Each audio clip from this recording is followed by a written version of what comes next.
So, you may not know that I'm a huge, huge Cassandra Clare fan.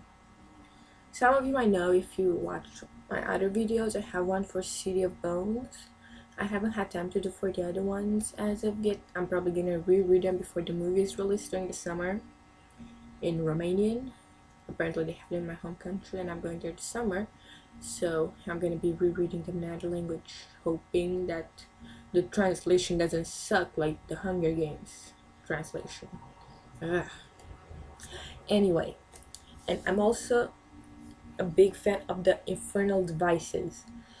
And like I got the book Clockwork Princess like 3 days after it was released. I pre-ordered it online. I made the big mistake of pre-ordering it online, and a week after I pre-ordered it, I went to Walmart, and it was 3 days before it was supposed to be released. It was there on the shelf. I was just like, why did I do that? I mean, probably somebody got fired at Walmart, but I don't really care. I was mad. So like I said, I'll also do the Infernal Devices over summer most likely, or when I get to reread them again. But now I'm gonna just stick to doing Clockwork Princess. Clockwork Princess, oh my god. Oh my god, just thinking about it makes like hyperventilate. Oh my god, it was so good. Where do I even begin with everything? Like Tessa is getting ready for her wedding with Jam. Oh my god. For once, the main character ends up with the person I choose to. Well, in the match trilogy, they ended up together, the person I wanted to, but that's not the point. Finally. Yeah, my dreams don't really come true. I mean, they do and don't. And Cassandra Clare keeps playing with my feelings. Ugh, she's awesome, but she likes to stomp on our little mundane hearts. Like we're nothing. My god. Ugh. So she's getting ready for her wedding. Nothing happened with Mormain in a while. Maybe he just ran away, I don't know. But we'll later find out. A lot of stuff going on actually, and oh my god, Ceciy and Will, they're like so cute. They're like all brotherly and sister. It's so adorable. Like it's so cute. And it's like I always when I read the book I try to imagine the character that I could possibly be. And usually people associate themselves with the main character for some reason. But I think I could like play such a good Ceciy in a movie. I mean, I don't particularly look like her that much. She has blue eyes and really dark hair, but just a little dye job and some contacts would do it. Anyway, and it's so cute, and then so everything's fine and dandy and happy and all that at the beginning of the book. Then you get to like page 100 possibly. Yeah, tears start flowing down like a river. I'm not even kidding. My god, Gem. I swear I went through a box of tissues just in one night because of Gem. It just heartbreaking. And if you hear the song behind me, just matches my feelings through the whole book. It's 1,000 Years by Christina Perry. It's my god. So Gem, he's been taking more and more of the medicine of the whatever you pronounce that. He'll be taking more to have more energy and to be better for Tessa and whatever. It's actually really cute that he does it, but the fact that he later runs out of it of infant because Mormain bought everything like a little a-hole that he is. Excuse my language. It wasn't that bad anyway. Okay. Anyway, so yeah, Jam gets better. Then when he runs out of it, he gets worse and worse and worse. And you get worse and teary and sad and depressed, and you're just like crying. Oh my god, it was so sad. Oh my god. Jam. Alright.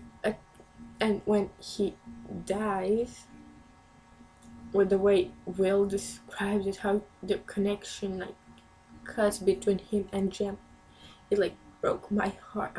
It's just so sad. I was just sitting there like, I had to have a napkin or a tissue in my hand to blow dry my nose at 12 p.m. and try not to wake up my whole house with my sobbing. Like, I couldn't go to bed until I found out what happened. I had to keep reading the book. I stayed up for the whole night. I went to bed around 3 p.m. because my mom came in. Then I started next morning at 8 again. I could not go to bed. But, oh my god, I can't even. Gem, oh my god. And Tessa, she is captured by Mormain and everything, and she does not know anything what happens to Gem the whole time. She just feels something, and then Will, he had to leave Gem on his deathbed because Gem asked him to look for Tessa, and he goes and looks for her, for both of them.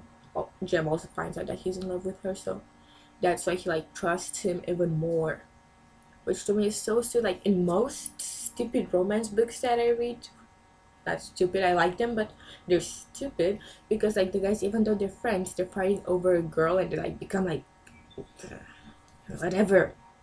But here they stayed friends, they remain friends, and to me that's just one of Cassie Clare's magic that she does with the books that she writes.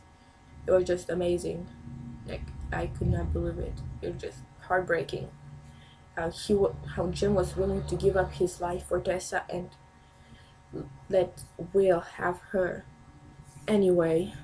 So Will finds her, tells her about Gem and everything, and then they end up in bed somehow. Yeah, I don't know if that's supposed to be their grieving or anything, but hey, I still enjoyed the part. Yeah, more or less romance, and apparently Vice's fans are a little pervy, apparently. Anyway, it was sort of romantic and everything, because like before that they were all crying and sad and just sitting in her little locked room and everything and just pouring tears and everything. And then the next morning they're in bed. My favorite part ever, I swear, that was my favorite part besides the epilogue. Magnus comes in and sees him in bed. So, oh my god, my favorite guy ever, Magnus. Oh my god, that was just amazing. Like, he just randomly comes in. He's like, "Oh hi, what's going on here?" I wonder what. You know, it was like super funny, like amazing. And you know how Tessa's clockwork angel necklace thingy like saves her and everything? A lot of times, apparently, an angel is actually trapped in it. What's the angel's name, you wonder?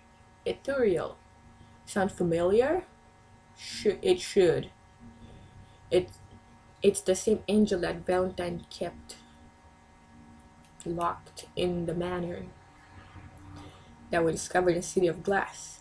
I mean, dude, I get you're an angel, Ithuriel, and I respect you for being an angel, but watch your back. Like, I swear, first Mormain or whoever made the necklace, I think it was Mormain's dad. And then Valentine. And who knows what happened in between those two. Like, I don't know, did you get hit by a car? Did you get trapped by Hitler? I don't know. So I'm just like, watch your back, please. I don't really want to see you in the dark artifacts. It wouldn't surprise me though. So hey, if we do, can't wait to see you again. Not real. Anyway. And later in this book, the shocker. I mean, before I started my review channel, I watched reviews, like a lot of them, and my favorite channels are probably Cassie J. Tucker and what's her name, Christine May. Yeah, and Christine May made this video about her crockpot theories that Jem was gonna be a silent brother. She thought he was gonna be brother Jeremiah, I think. She was half right. Jem becomes a silent brother, but his brother is a carrier, the Karaya, the something. So she got it half right. And I love the way that Church gets to New York. Magnus! Oh my god, I love that cat. For me, it's like, I love animals, and that cat is just way awesome. And everything. And, like, after all, Will and Tessa end up together until he dies. She, like, stays the same age, but she's able to have kids. But he dies. He dies. Dang it. Oh well, what can we do? It's life. And her and Jem, well, brother Zachariah, they keep seeing each other like every year on the bridge they first stalked. You know, the one they were attacked by the infernal devices thingies. So they meet there every year. And one day in 2008, the day they were supposed to meet, Jem comes back as a normal shadow hunter, no longer a silent brother. I got fangirling. I swear, during the epilogue, I cried so bad. Like, I was just sobbing the whole time. Like, it described the way Will died and everything, and how everyone was dying around her, but just staying the same age forever and ever. And just like, oh my god. Okay, that's it. I can't even talk about it without crying. We're just like feeling sad and depressed, and all the feelings like they're mixed up and everything. And so she meets Jem in sometime during 2008. So that's after the mortal instruments happen. So yay, the world's not destroyed yet. So we know something is gonna happen in the City of Heavenly Fire. We're not gonna die. And they end up together after all. And just like most love triangles, there's only two people that end up together, like two corners of the triangle, you know. Bella and Edward, Cassia and Kai. I'm guessing in Divergent, Tobias and Tris. Probably we don't know yet, but most likely. So everyone ends up with someone, but she ends up with two of the people. Nobody gets their heart broken except us, the readers, because we're like, like I said, Cassie Clare likes to play with her feelings. I'm not even joking. It's like her favorite game ever. Yeah, but I love her for that. I mean, it's just so amazing. Like, while reading the book, I felt sad and depressed, and then happy when Will or Ceciy and everything cracks a joke. Oh my god, Ceciy. And Gabriel. Oh my god. And Gideon and Sophie. Oh my god, how could I forget to talk about that? So to Will's annoyance, Ceciy ends up with Gabriel. It's really cute, actually. Like, I was hoping for that to happen. They're just so adorable. Like, Gabriel has a heart. And then Gideon and Sophie. And Sophie also becomes a shadow hunter. It's just so sweet. Like, he proposes to her in front of basically everyone.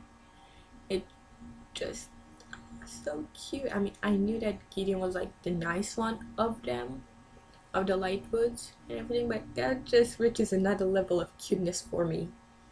And I have a thing with the Lightwoods because of Alec and Izzy and them. But now I have a thing because of Gideon, and I love that name. Oh my god, Gideon. That name, if that's how you even pronounce it. Anyway, so my overall feeling of over the book was yay, and and cried. Like, I felt depressed and sad and happy and content and hyper and all these mixed feelings from the book. Cause in one page, you'll be crying over Jem's death. Then you flip the page, and somebody's cracking a joke and you start laughing and you're like but that's what makes it a great book. Like, I love her, and I'm like on another level of excited for the Dark Artifacts and the last book of the Mortal Instruments. And I'm so sad that these two series are ending. Like, I loved Infernal Devices. Probably a little better than the Mortal Instruments. Don't kill me. Don't kill me. But I love it. It's just different than any other book I read before. And believe me, I read a lot of books. My mom says I read too much. Life. I'm good. And I'm just like super excited for City of Heavenly Fire. Something good is gonna happen. I have a feeling like it's clear that Claire and Jess are gonna end up together, and Izzy and Simon and Maya with what's his face, the werewolf dude and everything. It's clear who ends up with who, but that's what I like about these books, that they're not about the love. The love is a side story basically. The main story is the fight against Valentine, and now Sebastian. Sebastian, die. That's what I like about the books, and it's surprisingly, I can talk about guys at school about these books. Like, girls probably haven't even, not so many girls have heard of it, and I talk about with guys about it, so it's just like, wow. Usually I don't read books that guys like.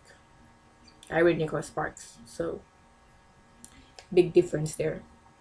And then there's the Dark Artifacts. Something in City of Heavenly Fire is gonna happen that would connect the Mortal Instruments with the Dark Artifacts. So I'm wondering what that is. And imagine Emma Cresters. It's just like gems. Like, oh my god. I like to make the connections in the family tree, in the cover. It's wow. You can just like make the connections between I mean, I already made them in my head. How Gabriel is Alex great grandpa, something like that. Whatever. I made those connections, but like the people in between and everything. And there's a Morgenstern somewhere over there, if I remember right. I know I don't have it with me, like one of my classmates borrowed it. So yeah, sorry for the whole rambling thing. It's like 17 minutes now. And now I'm gonna go cry in the hall over the Clockwork Princess, oh my god. Now I'm gonna go cry in the hall. Bye.